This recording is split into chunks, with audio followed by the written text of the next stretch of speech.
Hi ಎಲ್ರಿಗೂ ನಮಸ್ಕಾರ. ನಾನು ಮನು ಅಂಡ್ ವೆಲ್ಕಮ್ ಟು ಖಡಕ್ ಸಿನಿಮಾ. ಇವತ್ತು ನನ್ನ ಜೊತೆ ನನ್ನ ಶೋ ಅಲ್ಲಿ ಮಿಸ್ಟರ್ ರಾಣಿ ಸಿನಿಮಾ ತಂಡದವರು ಇದ್ದಾರೆ. Sir welcome to show ma'am. ಎಲ್ಲರೂ ಹೇಗಿದ್ದೀರಾ? ಸೂಪರ್ ಆಗಿದ್ದೀವಪ್ಪ. ನೀವು ಹೇಳಿ, ನೀವು ಹೇಗಿದ್ದೀರಾ? ನೀವೆಲ್ಲ ಹ್ಞೂ ಸರ್, ಇದೇ ಥರ ನಿಜವಾಗ್ಲೂ ನಾನೇನಾ ಅಂತ ನೋಡೋಕ್ಕೆ 7 ಫೆಬ್ರವರಿ ಬರೆಯೋದು ಮರಬೇಡಿ. ನಾನು ಮಿಸ್ಟರ್ ರಾಣಿ ಅಂತ ಹೇಳಿದ್ರಲ್ಲ, ಎಲ್ಲಿ ರಾಣಿ ಅಂತ ನೋಡ್ತಾ ಇದ್ದೆ. ಬರ್ಲೇ ಇಲ್ಲ, ಕೊನೆ ಕೂರಿಸ್ಕೊಳ್ಳೇ ಇಲ್ಲ ಅವ್ರನ್ನ ಅಂತ ಅನ್ಕೊಂಡೆ. ನೀವೇ ಅದು ಸಿನಿಮಾದಲ್ಲಿ ನಾನೇ ರಾಜ ನಾನೇ ರಾಣಿ, ಬಟ್ ಮಿಸ್ಟರ್ ರಾಣಿ ಝಲಕ್ ನೋಡ್ಬೇಕಾದ್ರೆ ಡೆಫಿನೆಟ್ಲಿ ವಾಚ್ ದಮ್. ಅದೇ ಆಕ್ಚುಲಿ ಟೀಸರ್ ನೋಡ್ಬೇಕ ಅನ್ಕೊಂಡೆ. ಮಿಸ್ಟರ್ ರಾಣಿ, ಮಿಸ್ಟರ್ ಮತ್ತೆ ರಾಣಿ ಎರಡು ಕಾಂಟ್ರಾಸ್ಟಿಂಗ್ ವರ್ಡ್ಸ್. ರಾಣಿ ಮಿಸ್ ಅಂತ ಕರಿಬೇಕಲ್ವಾ, ಇಲ್ಲ ಮಿಸ್ಟರ್ ಅಂತಂದ್ರೆ ರಾಜ ಆಗ್ಬೇಕಲ್ವಾ ಅಂತ ಎರಡನ್ನು ಮಿಕ್ಸ್ ಮಾಡಿ ಮಿಸ್ಟರ್ ರಾಣಿ ಮಾಡಿದ್ರಲ್ಲ, ಈ ಥಾಟ್ ಹುಟ್ಟಿದ್ದೆ ಯಾಕೆ ನಿಮ್ಗೆ?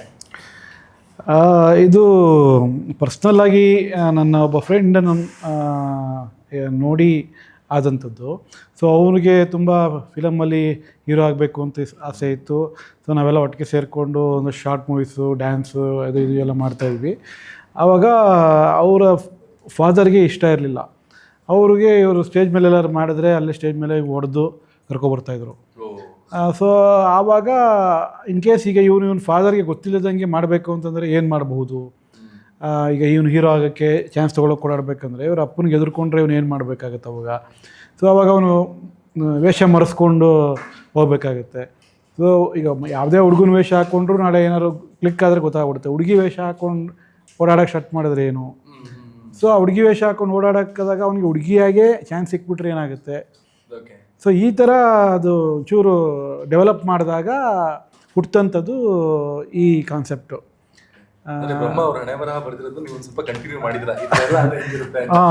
ಅದೇ ಎಕ್ಸ್ಟ್ರೀಮ್ಗೆ ಹೋದ್ರೆ ಏನಾಗಬಹುದು? ಈಗ ಒಬ್ಬ ಹುಡುಗ, ಎಲ್ರಿಗೂ ಏನಂತಂದರೆ ಎಲ್ರಿಗೂ ಏನೋ ಆಗಬೇಕಂತ ಒಂದು ಆಸೆ ಇರುತ್ತೆ. ಸೊ ಇವತ್ತು ನೀವು ನಮ್ಮ ಎಂಟೈರ್ ಸೊಸೈಟಿ ನೋಡಿದ್ರೆ ಯಾರಿಗೂ ಅವ್ರು ಏನು ಆಗಬೇಕು ಅಂದ್ಕೊಂಡಿರ್ತಾರೆ, ಅದು ಆಗಿಲ್ಲ. ಎಲ್ಲರೂ ಏನೋ ಆಗಬೇಕು ಅಂತ ಬಂದಿರೋರು ಇನ್ನೇನೋ ಕೆಲಸ ಮಾಡ್ತಾಯಿದ್ದಾರೆ ಇವತ್ತು. ಸೊ ಇವತ್ತು ಹೀರೋ ಆಗಬೇಕು ಅಂತ ಬಂದಿರೋರು ಲೈಟ್ ಬಾಯ್ ಆಗಿದ್ದಾರೆ, ಕ್ಯಾಮ್ರಾಮ್ಯಾನ್ ಆಗಿದ್ದಾರೆ, ಎಡಿಟರ್ ಆಗಿದ್ದಾರೆ.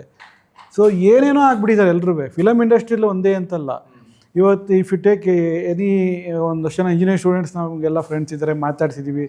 ಅದರಲ್ಲಿ ಮೋಸ್ಟ್ ಆಫ್ ದೆಮ್ ಅವ್ರಿಗೆ ಇಂಟ್ರೆಸ್ಟೇ ಇಲ್ಲ, ಇಷ್ಟನೇ ಇಲ್ಲ. ಸೊ ಅವರೆಲ್ಲ ನೆಕ್ಸ್ಟು ಅದರಿಂದ ಎಷ್ಟೊಂದು ಜನ ನಮ್ಮ ಫಿಲಮ್ ಇಂಡಸ್ಟ್ರಿಗೆ ಬಂದಿದ್ದಾರೆ. ಈಗ ಡಾಲಿ ಧನಂಜಯ ಅವ್ರು ತೊಗೋಬೋದು, ಪವನ್ ಕುಮಾರ್, ಎಷ್ಟೊಂದು ಜನ ಬಿಟ್ಬಿಟ್ಟು ಬಂದು ಇಲ್ಲೇ ಅಚೀವ್ ಮಾಡಿದ್ದಾರೆ. ಸೊ ಎಲ್ಲ ಫೀಲ್ಡ್ಗಳಲ್ಲೂ ಅಷ್ಟೇ. ನೀವು ಅಂಡರ್ಲೈಯಿಂಗ್ ಕಾನ್ಸೆಪ್ಟ್ ಇದೆಯಲ್ಲ, ಆ ಕಾನ್ಸೆಪ್ಟು ನನಗೆ ಮುಂಚೆಯಿಂದ ಅದು ಅನ್ನಿಸ್ತಾ ಇತ್ತು. ಯಾಕೆ ಎಲ್ರಿಗೂ ಅವ್ರು ಅಂದ್ಕೊಂಡಂಗೆ ಮಾಡೋಕ್ಕಾಗಲ್ಲ? ಯಾಕೆ ಅಂದರೆ ಮೇಯ್ನಾಗಿ ನಮ್ಮ ಇದು ಏನೋ ಪೇರೆಂಟ್ಸ್ ಇದು ಪ್ರಾಬ್ಲಮ್ ಇರೋದು. ಸೊ ಅವ್ರು ಯಾರು ಬಿಡೋದೇ ಇಲ್ಲ. ಅವ್ರಿಗೆ ಇರೋ ಭಯಗಳನ್ನ ಮಕ್ಕಳ ಮೇಲೆ ಹೇರ್ತಾರೆ. ಸೊ ಅವರು ಇಲ್ಲಿ ಇದರಲ್ಲಿ ಅಷ್ಟೇ. ಅವ್ರ ಅಪ್ಪನಿಗೆ ಮಗ ಇಂಜಿನಿಯರ್ ಆದರೆ ಅವನ ಜೀವನ ಸಾರ್ಥಕ, ಅಪ್ಪನ ಜೀವನ ಸಾರ್ಥಕ. ಅವನಿಗೆ ಎಲ್ಲರೂ ಫ್ಯಾಮಿಲಿ ಮುಂದೆ ಹೆಮ್ಮೆಯಿಂದ ಹೇಳ್ಕೊಬೋದು, ನನ್ನ ಮಗ ಇಂಜಿನಿಯರು, ಫಾರಿನಲ್ಲಿದ್ದಾನೆ, $, ಸಂಬಳ ತೊಗೋತಾ ಇದ್ದಾನೆ. ಇದೇ ಅವನ ಆಸೆ ಅಷ್ಟೇ. ಸೊ ಮಗನ ಆಸೆ ಏನು, ಅವನಿಗೇನು ಮಾಡಬೇಕು, ಅದೆಲ್ಲ ಇರಲ್ಲ. ಸೊ ಇದು ಮೋಸ್ಟ್ ಆಫ್ ದ ಪೇರೆಂಟ್ಸ್ಗೆ ಕನೆಕ್ಟ್ ಆಗುತ್ತೆ. ಮತ್ತು ಅವ್ರ ಮಕ್ಕಳುಗಳು ಅದೇ ಫೇಸ್ ಮಾಡ್ತಾಯಿದ್ದಾರೆ ಇವತ್ತು. ಸೊ ನೆಕ್ಸ್ಟು ಅವ್ರ ಜೀವನ ಎಂಟೈರ್ ಜೀವನ ಕಾಂಪ್ರಮೈಸ್ ಮಾಡ್ಕೊಂಡೇ ಬದುಕ್ತಾರೆ.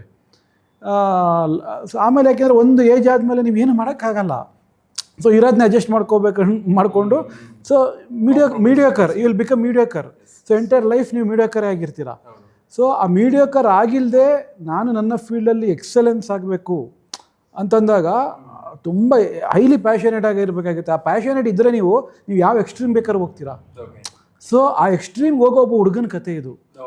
ಸೊ ಅವನು ಹೀರೋ ಆಗಬೇಕು ಅಂದ್ಕೊಂಡು ಅವನು ಏನು ಬೇಕಾದ್ರೂ ಮಾಡೋಕ್ಕೆ ರೆಡಿ ಇರ್ತಾನೆ. ಕೊನೆಗೆ ಏನು ಚಾನ್ಸ್ ಸಿಗದೆ ಅವನು ಹೀರೋಯಿನ್ ರೋಲ್ ಮಾಡಬೇಕಾಗಿ ಬಂದಾಗ ಅದಕ್ಕೂ ಸೈ ಅಂತ ಹೋಗ್ತಾನೆ. ನೆಕ್ಸ್ಟ್ ಏನಾಗುತ್ತೆ ಅಂತ ಅವ್ನು ಗೊತ್ತಿರಲ್ಲ.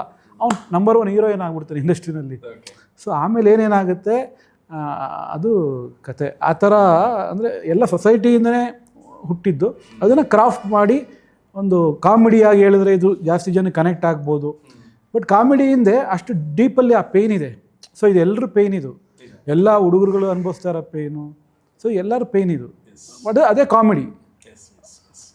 ಮ್ಯಾಮ್, ಈಗ ಸರ್ ಹೇಳ್ದಂಗೆ ಅಂದರೆ ಪ್ರತಿಯೊಬ್ಬರಿಗೂ ಏನೋ ಒಂದು ಮಾಡಬೇಕು ಅಂತ ಆಸೆ ಇರುತ್ತೆ. ಈ ಸಿನಿಮಾದಲ್ಲಿ ರಾಜನಿಗೆ ಆಕ್ಟರ್ ಆಗಬೇಕು ಅನ್ನೋ ಆಸೆ ಇರುತ್ತೆ. ಕೊನೆಗೆ ರಾಣಿಯಾಗಿ ಅದನ್ನು ಪೂರೈಸ್ಕೋತಾರೆ. When it comes to real life, ಈಗ ಒಂದು ಆಕ್ಟ್ರೆಸ್ ಆಗಿ ನೀವು ನಿಮ್ಮನ್ನು ಪ್ರೂವ್ ಮಾಡ್ಕೊಳ್ಳೋದಕ್ಕೆ ಈ ಥರದೊಂದು ಸ್ಟ್ರಗಲ್ ಫೇಸ್ ನಿಮ್ಮ ಲೈಫಲ್ಲಿ ಆಗಿದೆಯಾ? Actually, not for me, because when I came to acting, I also did not know what I want to do. Okay At least some people come saying they want to be a this kind of actress, this kind of performance actress, glamour. I didn't have anything. Okay So for me, I did not have a struggle because I did not know what I wanted to become. I'm still finding out. But in terms of, I think many other people, they want to become a big hero, but then even if they get a small role, they're happy. Finally, they're happy also, because everybody doesn't get what they want in this industry. Exactly. So what he said is very correct.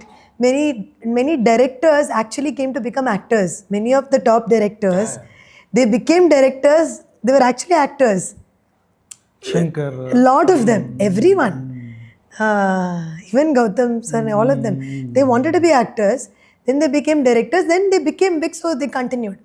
So you don't know what will click. Maybe that is good for you, better for you also. This thing, but whoever it is, film industry, I respect everybody in the industry so much, because whoever achieved anything, it's with a lot of struggle. Yes. Nobody gets anything easily. It is a very difficult field, very uncertain, like tumba tough, like competition. We don't know, the movie will get cancelled next day, role will get cancelled next day, shoot will get cancelled. Nobody knows anything. Very unpredictable. So I think everybody who's here and who made it or did some projects itself, there's so much, I think everyone deserves a lot of appreciation and respect to take this risk for passion. So everybody's here only because of passion. Yes. Like that is only Raja's story in this, you know, like if you see, it is the story of many of us. We both also did engineering. Okay. And we like to be, even you. And we are sitting here today, right? So same way, even Raja in this movie relates to many of us, because he wanted to be an actor from a small age, but then he, you know, doesn't even get a small role, and he becomes a female superstar. So that's why it is interesting, this movie. ಸಿನಿಮಾದಲ್ಲಿ ಇಬ್ರು heroine ಇದ್ದಾರೆ. Yeah, correct.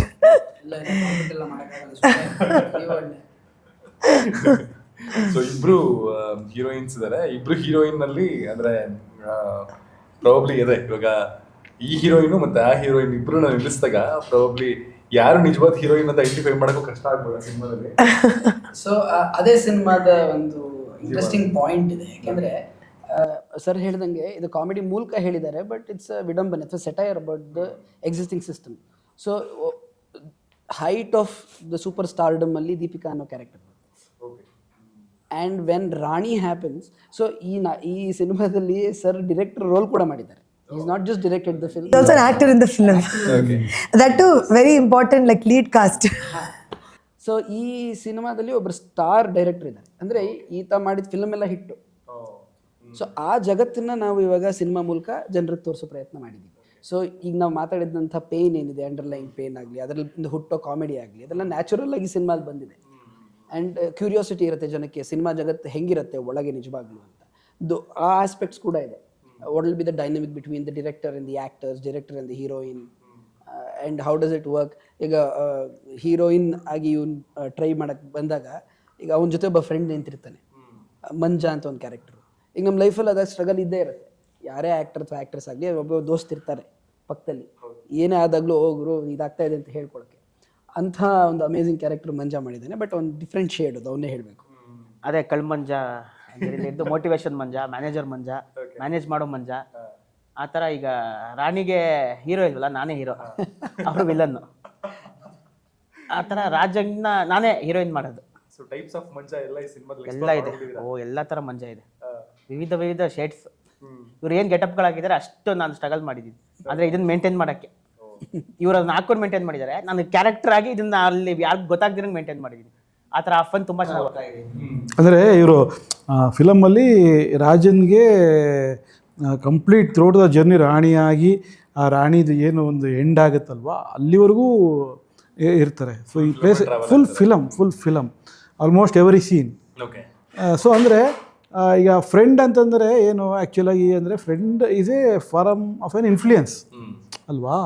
So ಬೇರೆ ಬೇರೆ ಹಂತಗಳಲ್ಲಿ ನಮ್ಮ ಇನ್ಫ್ಲೂಯೆನ್ಸ್ನ ಮಾಡ್ತಾ ಇರ್ತಾರೆ. So ಆ ಇನ್ಫ್ಲೂಯೆನ್ಸ್ಗೆ ಒಂದು ರೂಪ ಮಂಜ. ಸೊ ಇವನು ಡಿಪ್ರೆಸ್ ಆದಾಗ ಒಂದು ಇನ್ಫ್ಲೂಯೆನ್ಸ್ ಆಗುತ್ತೆ. ಸೊ ಕೆಲವೊಮ್ಮೆ ಇನ್ಫ್ಲೂಯೆನ್ಸ್ಗಳು ಒಳ್ಳೆಯದು ಆಗ್ಬೋದು, ಇನ್ಫ್ಲೂಯೆನ್ಸಿಂದ ಕನ್ಫ್ಯೂಷನ್ ಆಗ್ಬೋದು. ಸೊ ನಮ್ಮ ಕನ್ಫ್ಯೂಷನ್ನೇ ನಾವು ಇನ್ನೊಬ್ಬ ಫ್ರೆಂಡ್ ಮೂಲಕ ಸ್ಯಾಟಿಸ್ಫ್ಯಾಕ್ಷನ್ ಮಾಡ್ಕೊಳಕ್ಕೆ ಇಷ್ಟಪಡ್ತಾ ಇರ್ತೀವಿ ಅಲ್ವಾ. ಸೊ ಹಾಗಾಗಿ ಇವನು ಹೇಳ್ತಾನೆ ನಿಂಗೆ ಚಾನ್ಸ್ ಸಿಗ್ತಾ ಒದ್ದಾಡ್ತಾ ಇರ್ತಾನೆ ಅವನು. ಸೊ ಒಂದು ಏನೋ ಚಿಕ್ಕ ರೋಲ್ ಬರುತ್ತೆ, ಚಿಕ್ಕ ಒಂದು ಹುಡುಗಿ ರೋಲ್ ಬರುತ್ತೆ, ಅವನು ಹೇಳ್ತಾನೆ ಮಾಡು ನೀನು, ಕಮಲ್ ಹಾಸನ್ ಅವರೇ ಮಾಡಿದ್ದಾರೆ ಅಂತ ಗ್ರೇಟ್ ಆ್ಯಕ್ಟ್ರು, ನೀನೇನು ದೊಡ್ಡ ಸೂಪರ್ ಸ್ಟಾರಾ, ಮಾಡಿಬಿಡು, ಒಬ್ಬ ಕಲಾವಿದ ಎಲ್ಲ ಮಾಡಬೇಕು ಅಂತ. ಇವನು ಅಂದರೆ ಅವ್ನು ಏನು ಯೋಚನೆ ಮಾಡ್ತಾನೆ, ಅವ್ನು ಇನ್ಫ್ಲೂಯೆನ್ಸಿಂದನೇ ಯೋಚನೆ ಮಾಡ್ತಾನೆ. ಅವನು ಕರೆಕ್ಟ್ ಅಲ್ವಾ ಇವನು ಹೇಳ್ತಾ ಇರೋದು, ಕಮಲ್ ಹಾಸನ್ ಅವರೇ ಮಾಡ್ಬಿಡೋರು. ಬಟ್ ಇವ್ನು ನೆಕ್ಸ್ಟ್ ಗೊತ್ತಿರಲ್ಲ, ಆ ರೋಲ್ ಮಾಡಿದ್ಮೇಲೆ ನೆಕ್ಸ್ಟ್ ಇವನು ಆ ಡೈರೆಕ್ಟ್ರು ಇವನ್ನ ಹೀರೋನೇ ಮಾಡಿಬಿಡ್ತಾನೆ ನೆಕ್ಸ್ಟ್ ಸಿನಿಮಾಗೆ ಅಂತ. ಅದನ್ನೇ ಮಾಡ್ತೀನಿ. ಸೊ ಅಂದರೆ ಆ ಥರ ಒಬ್ಬ ಇನ್ಫ್ಲೂಯೆನ್ಸ್ ಕ್ಯಾರೆಕ್ಟರು ಮಂಜಾ ಇದರಲ್ಲಿ.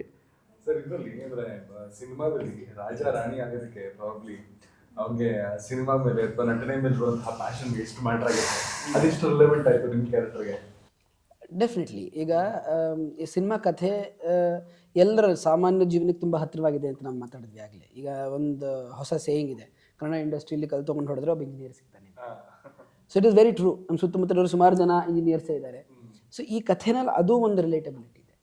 ಸೊ ಟ್ರಾವೆಲ್ ಆದಂಗೆ ಏನಾಗುತ್ತೆ, there is a point where he has to choose between his passion or lying, ಅಂದರೆ ಅವನ ಹೊರ ಜಗತ್ತಿಗೆಲ್ಲ ಸುಳ್ಳು ಹೇಳಿ ಬದುಕಬೇಕು.